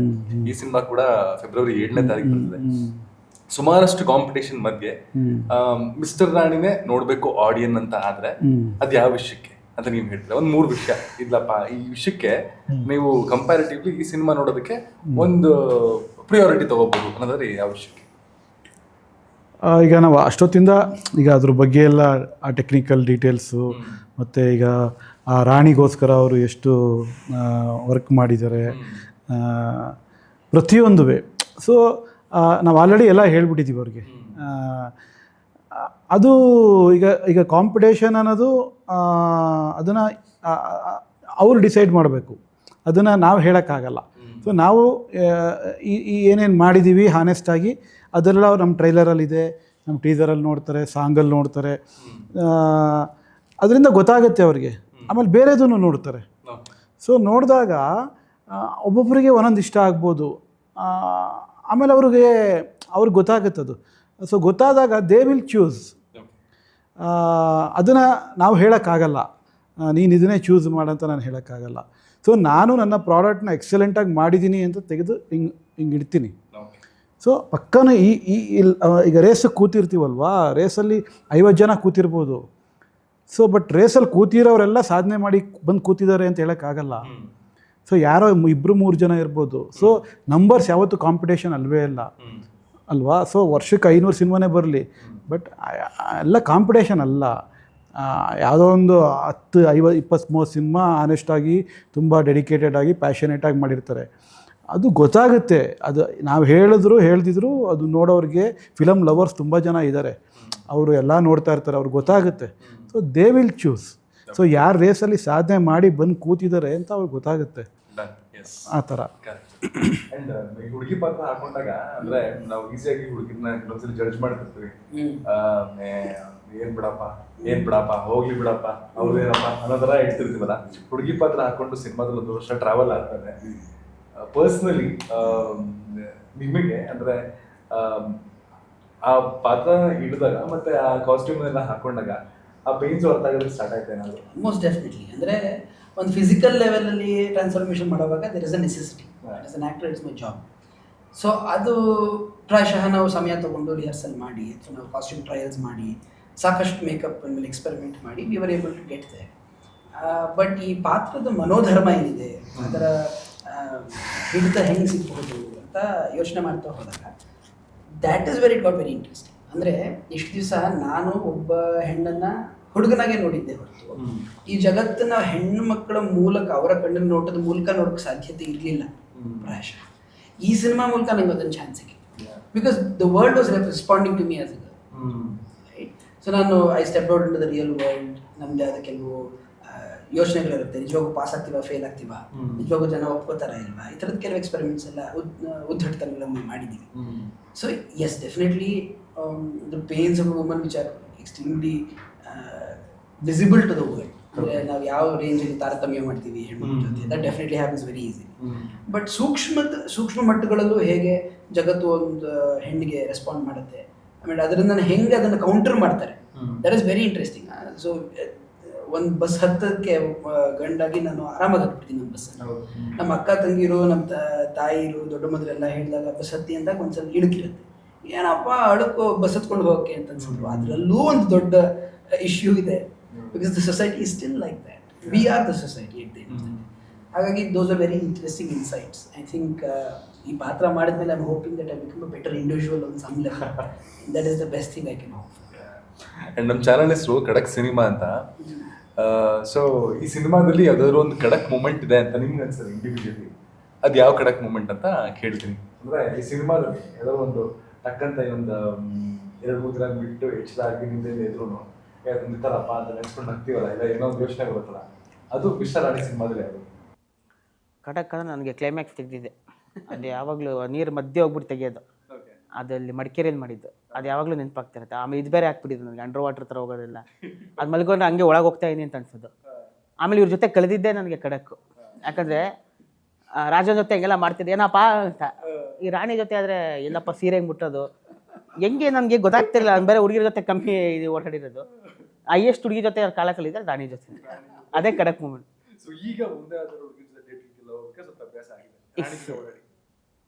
ಅಭ್ಯಾಸ ಆಗಿದೆ, ಆದರೆ ಸಿನಿಮಾ ಡೇಟ್ಸಿಂದ ಅದೇ ಈ ಡೇಟ್ಸೇ ಜಾಸ್ತಿ ಆಗಿದೆ. ಫ್ಯಾನ್ಸ್ಗೆಲ್ಲ ಇವಾಗಲೇ ಹೇಳ್ತಾ ಇದ್ದೀನಿ ಏನಂತ, ಅದೇ ಡೇಟ್ಸ್ ನೋಡ್ಕೊಂಡು ಹೇಳ್ತೀನಿ. ಡೇಟ್ಸ್ ನೋಡ್ಕೊಂಡು ಡೇಟಿಗೆ ಬರ್ತೀನಿ. ನಾನು ಇನ್ಸ್ಟಾಗ್ರಾಮ್ ಐಡಿ ಶ್ರೀವತ್ಸ್ ಆ್ಯಕ್ಟ್ ಅಂತ. ಯಾರು ಬೇಕಾದ್ರೂ ಮೆಸೇಜ್ ಮಾಡ್ಬೋದು, ಅವ್ರು DM ಮಾಡ್ಬೋದು, ಡೇಟ್ ನೋಡ್ಕೊಂಡು ಡೇಟ್ ನೋಡ್ಕೊಂಡು ನಿಮ್ಗೆ ರಿಪ್ಲೈ ಮಾಡ್ಬೋದು. ಆಮೇಲೆ ಮುಂದಿನ ಕತೆ ನೀವು ಮುಂದುವರಿಸ್ಬೋದು. 7th ಫೆಬ್ರವರಿ ಅವ್ರು ನಿಮಗೆ ಸಿಗ್ತಾರೆ ಥಿಯೇಟರ್ಗೆ ಬಂದರೆ, ಯಾವ ಥಿಯೇಟ್ರು ಅಂತ DM ಮಾಡಿ ತಿಳ್ಕೊಂಡು. ಫೆಬ್ರವರಿ 7th ಇಂದ ಫೆಬ್ರವರಿ 14th ತನಕ ಸಿಗ್ತೀನಿ. ಮಿಸ್ಟರ್ ರಾಣಿ ನೋಡೋಣ. ನೋಡಿ 14 ನೋಡಿ ಇಲ್ಲೂ ಗೊತ್ತಿಲ್ಲ. ಸರ್ ನಿಮ್ದು ಕರೆಕ್ಟ್ ಮೂಮೆಂಟ್. ನನ್ನ ಖಡಕ್ ಮೂಮೆಂಟ್ ಆಫ್ ದ ಫಿಲ್ಮ್, ಎಲ್ಲ ಮೂಮೆಂಟು ಖಡಕ್ ಮೂಮೆಂಟೇ ನನಗೆ, Okay. Because this is a character like that. But ಏನಂದರೆ ಸೆಟ್ಟಿಂದ ಹೊರಗೆ ಬಂದಾಗ ಸೆಟ್ನಲ್ಲಿ ಗೊತ್ತಿಲ್ಲದೆ ಇರೋರು ನನ್ನನ್ನು ಒಬ್ಬ ರಾಣಿ ಅಂತ ಅಲ್ಲಿ ಅಥವಾ ಒಬ್ಬ ಹೀರೋಯಿನ್ ಆಗಿ ಟ್ರೀಟ್ ಮಾಡಿದಾಗ there have been multiple incidents which have been very funny and very humbling. Okay. And I think those will remain my ಖಡಕ್ moments. Then on screen, off screen ಹೆಂಗೆ ಜಗತ್ತಿನಲ್ಲಿ ರೆಸ್ಪಾಂಡ್ ಮಾಡಿದೆ, they will remain as ಖಡಕ್ moments. Sir ನಿಮಗೆ top of the mind ಇವಾಗೆಲ್ಲ ಮುಗ್ದಿದೆ, mister ರಾಣಿ ಅಂದ ತಕ್ಷಣ ಏಯ್ ಇನ್ಸಿಡೆಂಟು ಅನ್ನೋ ಥರದ್ದು ಯಾವುದು ಕರೆಕ್ಟ್ ಮೂಮೆಂಟ್? ಈ ಅದರಲ್ಲಿ ಒಂದು ಆಡಿಯೋ ಫಂಕ್ಷನ್ ಬರುತ್ತೆ. ಆಡಿಯೋ ಫಂಕ್ಷನಲ್ಲಿ ಈ ರಾಜ ರಾಣಿ ಗೆಟಪ್ಪಲ್ಲಿ ಇರ್ತಾನೆ. ಸೊ ಅವನು ರಾಣಿ ಗೆಟಪ್ಪಲ್ಲೇ ದೀಪಿಕಾಗೆ ಕಿಸ್ ಮಾಡಿಬಿಡ್ತಾನೆ ಆನ್ ದ ಸ್ಟೇಜಲ್ಲಿ. ಓಕೆ. ಸೊ ನಮ್ಮ ಟ್ರೈಲರಲ್ಲಿ ಬಿಟ್ಟಿದ್ದೀವಿ ಅದನ್ನು. ಓಕೆ. ಆವಾಗ ಏನಂತಂದರೆ ಅಲ್ಲಿ ಅದು ಪಾರ್ವತಿಗೂ ಕೂಡ ಮತ್ತು ದೀಪಕ್ಕೂ ಕೂಡ ಇಬ್ರಿಗೂ ಎಂಬರಾಸಿಂಗ್ ಫಸ್ಟು. ಅಂದರೆ ಹಿಂಗೆ ಮಾಡೋದು ಅಂತ, ನನಗೆ ಹಿಂಗೆ ಹೇಳೋದು ಇದನ್ನು ಅಂತ, ಆಯಿತಾ. ಅದು ಆಗೋವರೆಗೂ ನನಗೆ ಒಂಥರ ಏನು ಇದು ಕರೆಕ್ಟಾಗಿ ಆಗುತ್ತಾ ಇಲ್ವಾ, ಹಿಂಗೆ ರಿಸೀವ್ ಆಗುತ್ತೆ, ಏನಾರು ತಪ್ಪು ಮಾಡ್ತಾಯಿದ್ದೀವ, ಏನೇನೋ ಇರುತ್ತೆ ಈ ಥರ. ಸೊ ಅದು ಟಫೆಸ್ಟ್ ಮೂಮೆಂಟ್ ಇತ್ತು ನನಗೆ. ಬಟ್ ಆಮೇಲೆ ನಾನು ಆ್ಯಸ್ ಎ ಏನು ಸ್ಟೋರಿ ರೈಟರಾಗಿ ಡೈರೆಕ್ಟ್ರಾಗಿ ಒಂದಿರುತ್ತೆ, ಇನ್ನೊಂದು ಭಯ ಇರುತ್ತಲ್ವಾ. ಯಾಕೆಂದರೆ ನಮ್ಮದೆಲ್ಲ ಫುಲ್ಲು ಫ್ಯಾಮಿಲಿ ಪ್ರೊಡ್ಯೂಸರ್ಸ್ಗಳು, ಅಷ್ಟರಲ್ಲಿ ತುಂಬ ಜನ ಬಂದು ಕೂತಿದ್ರು ಅವತ್ತು. ಸೊ ಅದು ತುಂಬ ಟಫೆಸ್ಟ್ ಇದಿತ್ತು ನನಗೆ. ಇವರೇನಾರು ಹೇಳ್ಬಿಡ್ತಾರಾ, ಏನು ನಾವೆಲ್ಲ ಇಷ್ಟೊಂದು ಫ್ಯಾಮಿಲಿ ಸೇರ್ಕೊಂಡು ಇನ್ವೆಸ್ಟ್ ಮಾಡಿದ್ದೀವಿ, ಏನು ಹಿಂಗೆ ಮಾಡ್ತಾಯಿದ್ದಾರೆ ಅಂತ ಏನಾದ್ರು ಬೈದು ಬಿಡ್ತಾರಾ, ಈ ಥರ ಎಲ್ಲ ಇತ್ತು ನನ್ನ ಮೈಂಡಲ್ಲಿ. ಬಟ್ ಆ ಮೂಮೆಂಟು, ಆ ಪಾತ್ರ, ಆ ಸನ್ನಿವೇಶ, ಆ ಕ್ಯಾರೆಕ್ಟ್ರು ಆವಾಗ. ಬಟ್ ಇವಾಗಲೂ ಕೂಡ ಅದು ಸ್ವಲ್ಪ ಅನಿಸುತ್ತೆ. ಅಂದರೆ ಎಲ್ಲರಿಗೂ ಮಾಡಬೇಕಾದ್ರೆ ಏನೇನೋ ಇರುತ್ತೆ, ಭಯಗಳಿರುತ್ತೆ, ಟಫ್ ಮೂಮೆಂಟ್ಸ್ ಇರುತ್ತೆ, ಎಷ್ಟೊಂದು ಕ್ವಶನ್ಸ್ಗಳಿರುತ್ತೆ, ಸರಿನಾ ತಪ್ಪ, ಅಂದರೆ ಅದು ಯಾವಾಗಲೂ ಇರಬೇಕು ಅಂತ ಅದು ನನಗೆ ಅನಿಸಿದ್ದು. ಅದೊಂದು ಕಡಕ್ ಅಂತ ಅನಿಸಿದ್ದು. ನೋಡಿ ಸರ್, ಎಂಥ ಡೈರೆಕ್ಟ್ರು ಇವರೇ. ಸಿನಿಮಾದಲ್ಲೂ ಡೈರೆಕ್ಟರ್ ಇವರು ನಮ್ಮನ್ನ ರಾಣಿಯಾಗಿ ಹುಡುಗಿ ಮಾಡಿದಕ್ಕೆ ಟೆನ್ಷನ್ ಆಗಲಿಲ್ಲ ಇವ್ರಿಗೆ. ನಮಗೆ ಏನೇನೋ ಕಷ್ಟಪಟ್ಟರು ಟೆನ್ಷನ್ ಆಗಲಿಲ್ಲ, ನಮ್ಮನ್ನು ಸಾಯಿಸಿದ್ರು ಅದರಲ್ಲೂ ಟೆನ್ಷನ್ ಆಗಲಿಲ್ಲ, ಮುದ್ಕೊಟ್ಟಿದ್ದಕ್ಕೆ ಟೆನ್ಷನ್ ಆಗಲಿಲ್ಲ. ಅಂದರೆ ಅದು ಒಂಥರ ಬೇರೆ ಥರ ಅಲ್ವಾ. ಮ್ಯಾಮ್, ನಿಮ್ದು ಕಡಕ್ ಮೂಮೆಂಟ್ ಈ ಸಿನಿಮಾದಲ್ಲಿ on top of your mind ಯಾವಾಗಲೂ? Actually, when the director sir spoke about that scene, that was it was little challenging only because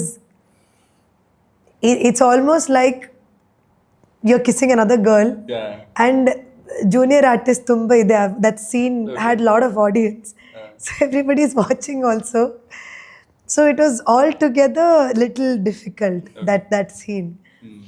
So even they were trying to, like, each of them are coming and telling the importance of that scene. So yeah, I think for me also that scene was ನೀವು ಇಷ್ಟು ನಗ್ತಿದ್ದೀರ ಅಂದರೆ ಥಿಯೇಟರಲ್ಲಿ ನೀವು ನೋಡ್ಬೇಕಾದ್ರೆ ಇಷ್ಟೇ ನಗ್ತೀರಾ ಅನ್ಸುತ್ತೆ. 100% ನಗ್ತಾರೆ, because that is the revealing point of the film on some level. Yeah, it reveals a lot of things. The turning point of the movie, that scene is a turning point. Okay, yes. And finally ಒಂಥರ ಈ laughter raid February 7ನೇ ತಾರೀಕು release ಆಗ್ತಿದೆ. ಕೊನೆಯದಾಗಿ ನಮ್ಮ ಆಡಿಯನ್ಸ್ಗೆ ಏನಾದ್ರು ಹೇಳೋದಾದ್ರೆ it's your time.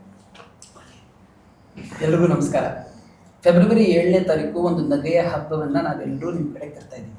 ನಿಮ್ಮ ಹತ್ತಿರದ ಚಿತ್ರಮಂದಿರಗಳಲ್ಲಿ ನಮ್ಮ ಮಿಸ್ಟರ್ ರಾಣಿ ಸಿನಿಮಾ ಬರ್ತಾ ಇದೆ. ನೀವೆಲ್ಲರೂ ನಿಮ್ಮ ಫ್ರೆಂಡ್ಸ್ ಜೊತೆ, ನಿಮ್ಮ ಫ್ಯಾಮಿಲಿ ಜೊತೆ ಹೋಗಿ ಥಿಯೇಟ್ರಲ್ಲಿ ಈ ಸಿನಿಮಾ ನೋಡಬೇಕು. ಇದರಲ್ಲಿ ಮಿಸ್ಟರ್ ರಾಜ ಆ್ಯಂಡ್ ಮಿಸ್ ರಾಣಿಯಾಗಿ ನಾನು ಅಭಿನಯಿಸಿದ್ದೀನಿ. ಆ ಟ್ವಿನ್ ರೋಲಲ್ಲಿ ನಾನು ಅಭಿನಯ ಮಾಡೋದನ್ನ ದಯವಿಟ್ಟು ನೋಡಿ ನಿಮ್ಮ ಪ್ರೀತಿ ನನ್ನ ಕಡೆ ಕಳಿಸಿ. Will be waiting. Thank you. February 7ಕ್ಕೆ ಒಂದು ಫನ್ ಫೀಲ್ಡ್ ಎಂಟರ್ಟೈನರು ಆರಾಮ್ಸೆ ಬಿಂದಾಸಾಗಿ ಬಂದು ಇಷ್ಟು ಅವರು ನಕ್ಕೊಂಡು ಖುಷಿಯಾಗಿ ಹೋಗ್ಬೋದು. ಇನ್ಸ್ಟಾಗ್ರಾಮಲ್ಲಿ ಅವ್ರು ಸಿಕ್ಕಿಲ್ಲ ಅಂದರೆ ಥಿಯೇಟ್ರಲ್ಲಿ ಸಿಗ್ತಾರೆ. ಥಿಯೇಟ್ರಿಗೆ ಸಿಗ್ತಾನೆ ಅದರ್ ಥಿಂಗ್, ಇನ್ನೊಂದು ಅಂಶ ಹೇಳಬೇಕು. ಇವಾಗ ಬೇರೆ ಬೇರೆ ಫಿಲ್ಮಲ್ಲಿ ಹೀರೋ ಓರಿಯೆಂಟೆಡ್ ಫಿಲ್ಮಲ್ಲಿ ಆ್ಯಕ್ಷನ್ ಇರುತ್ತೆ. ಏನಪ್ಪ ಹೀರೋ ಹೀರೋಯಿನ್ ಇಬ್ಬರು ಒಂದೇ, ಆ್ಯಕ್ಷನ್ ಇಲ್ಲ ಅಂತ ಅನ್ಕೋಬೇಡಿ. There is very interesting action. Heroine ಗೆಟಪ್ಪಲ್ಲೂ ಆ್ಯಕ್ಷನ್ ಇದೆ, ಪ್ಲಸ್ ನೀವು ಸಿನಿಮಾ ನೋಡ್ತಾ ನೋಡ್ತಾ ನಿಮ್ಗೆ ಗೊತ್ತಾಗುತ್ತೆ. So there is action, there is comedy, there is definitely entertainment. So ಒಂದು cinema. Yes ma'am. Please watch the movie in theaters on Feb 7th. I'm really, really sure all of you will love the movie. You will come out laughing from theaters. I'm sure it's been long that Kannada industry or any other industry in the recent times had something as funny. So we have seen some really good funny films, but it's been a while. I think this is going to be something like that. Yes ma'am. So ಈಗ ನಾವು already ಎಲ್ಲ ಮಾತಾಡಿದ್ದೀವಿ, ಇನ್ನೇನು ಮಾತಾಡೋಕ್ಕೆ ಉಳಿದಿಲ್ಲ. ಒಂದು ಏನಂತಂದರೆ ಈಗ 99. ಒಂದು ಏನು ಒಂದು ನೀವೊಂದು ಎಕ್ಸಿಬಿಷನ್ಗೆ ಹೋಗ್ತೀರಾ ಅಥವಾ ಎಲ್ಲ ಒಂದು ಹೋಗ್ತೀರಾ, ಒಂದು ಕಲಾಕೃತಿ, ಆ ಒಂದು ಕಲಾಕೃತಿ ಅಲ್ಲಿ ಹಾಕಿರ್ತಾರೆ. ಆ ಕಲಾಕೃತಿನ ನಾವು ದುಡ್ಡು ಕೊಟ್ಬಿಟ್ಟು ಪರ್ಚೇಸ್ ಮಾಡಿ ಮನೆಗೆ ತೊಗೊಬಂದು ಹಾಕ್ಕೊಂಡು ಸಂತೋಷ ಪಡ್ಬೋದು. ಇಲ್ಲ ಆ ಕಲಾಕೃತಿನ ಕದ್ಬಿಟ್ಟು ನಾವು ಮನೆಗೆ ತೊಗೊಂಬರ್ಬೋದು. ಎರಡೂ ಕೂಡ ಚಾಯ್ಸ್ ಇರುತ್ತೆ. ಸೊ ಈ ಮೊಬೈಲಲ್ಲಿ ನೋಡೋದು, ಇನ್ಸ್ಟಾಗ್ರಾಮಲ್ಲಿ ನೋಡೋದು ಅಥವಾ ಟೆಲಿಗ್ರಾಮಲ್ಲಿ ನೋಡೋದು, ಇದೆಲ್ಲ ಆ ಥರ ಕದ್ಬಿಟ್ಟು ನಾವು ಆ ಕಲಾಕೃತಿನ ಆ ಒಂದು ಏನು ಹಾಕ್ಕೊಂಡಂಗೆ ನನ್ನ ಪ್ರಕಾರ. ಸೊ ರೆಸ್ಪೆಕ್ಟ್ ಕೊಡಬೇಕಂತಂದರೆ ನಾವು ಅದನ್ನು ಪರ್ಚೇಸ್ ಮಾಡಿ ತಂದು ಒಂದು ಆರ್ಟ್ಗೆ ಸಪೋರ್ಟ್ ಮಾಡ್ತೀವಿ. ಸೊ ಫಿಲಮ್ ಆ ಥರ ಒಂದು ಆರ್ಟ್. ಸೊ ಇದರಲ್ಲಿ ಲಾಸ್ಟ್ ಆಫ್ ಹಾರ್ಡ್ ವರ್ಕ್ ಇರುತ್ತೆ, ಶ್ರಮ ಇರುತ್ತೆ. ಆ ಆರ್ಟ್ಗೆ ಸಪೋರ್ಟ್ ಮಾಡೋದು ಒಂದು ಸೊಸೈಟಿಯಾಗಿ ಎಲ್ಲರ ಕರ್ತವ್ಯ. ಗುಡ್ ಮೂವೀಸ್ಗಳಿಗೆ, ಗುಡ್ ಆರ್ಟ್ ಪೀಸ್ಗಳಿಗೆ, ಯಾವುದೇ ಆರ್ಟ್ ಫಾರಮ್ ಆಗಿರ್ಬೋದು, ಅದು ಒಬ್ಬ ಇಂಡಿವಿಜುವಲ್ನ ರೆಸ್ಪಾನ್ಸಿಬಿಲಿಟಿ. ಆವಾಗ ಮಾತ್ರ ಒಂದು ಆರ್ಟ್ ಬೆಳೆಯುತ್ತೆ. ಸೊ ಆರ್ಟ್ ಬೆಳೆಸೋದು ಅದು ಅವ್ರ ಕೈನಲ್ಲಿರುತ್ತೆ, ಅಥವಾ ಬೆಳೆಸ್ದೇ ಇರೋದು ಅವ್ರ ಕೈನಲ್ಲಿರುತ್ತೆ. ಅದು ನಾವು ಬುದ್ಧಿವಾದ ಹೇಳಿ ಮಾಡೋವಂಥದ್ದೆಲ್ಲ ಅದು ಹೊರಟೋಯ್ತು. ಸೊ ನಾವು ಯಾರೂ ಆ ಬುದ್ಧಿವಾದ ಹೇಳೋ ಸ್ಥಿತಿನಲ್ಲಿಲ್ಲ. That's your choice. ನಾವು ಹಾನೆಸ್ಟಾಗಿ ಮಾಡಿದ್ದೀವಿ ಅಂತ ನಿಮ್ಗೆ ಅನ್ಸಿದ್ರೆ ಸಪೋರ್ಟ್ ಮಾಡಿ. ಆ್ಯಂಡ್ ನಿಮ್ಮೆಲ್ಲರಿಗೂ ತುಂಬ ಒಳ್ಳೇದಾಗಲಿ, ಇನ್ನೊಂದಷ್ಟು ಒಳ್ಳೊಳ್ಳೆ ಅವಕಾಶಗಳು ಸಿಗಲಿ. KF ಇದೇ ಥರ ನಟರಾಗಿ ನಿರ್ದೇಶಕ ಎಂಟರ್ಟೈನ್ ಮಾಡ್ತಾನೆ ಇರಿ. Very all the best. Thank you. Thanks. Thanks. Thank you.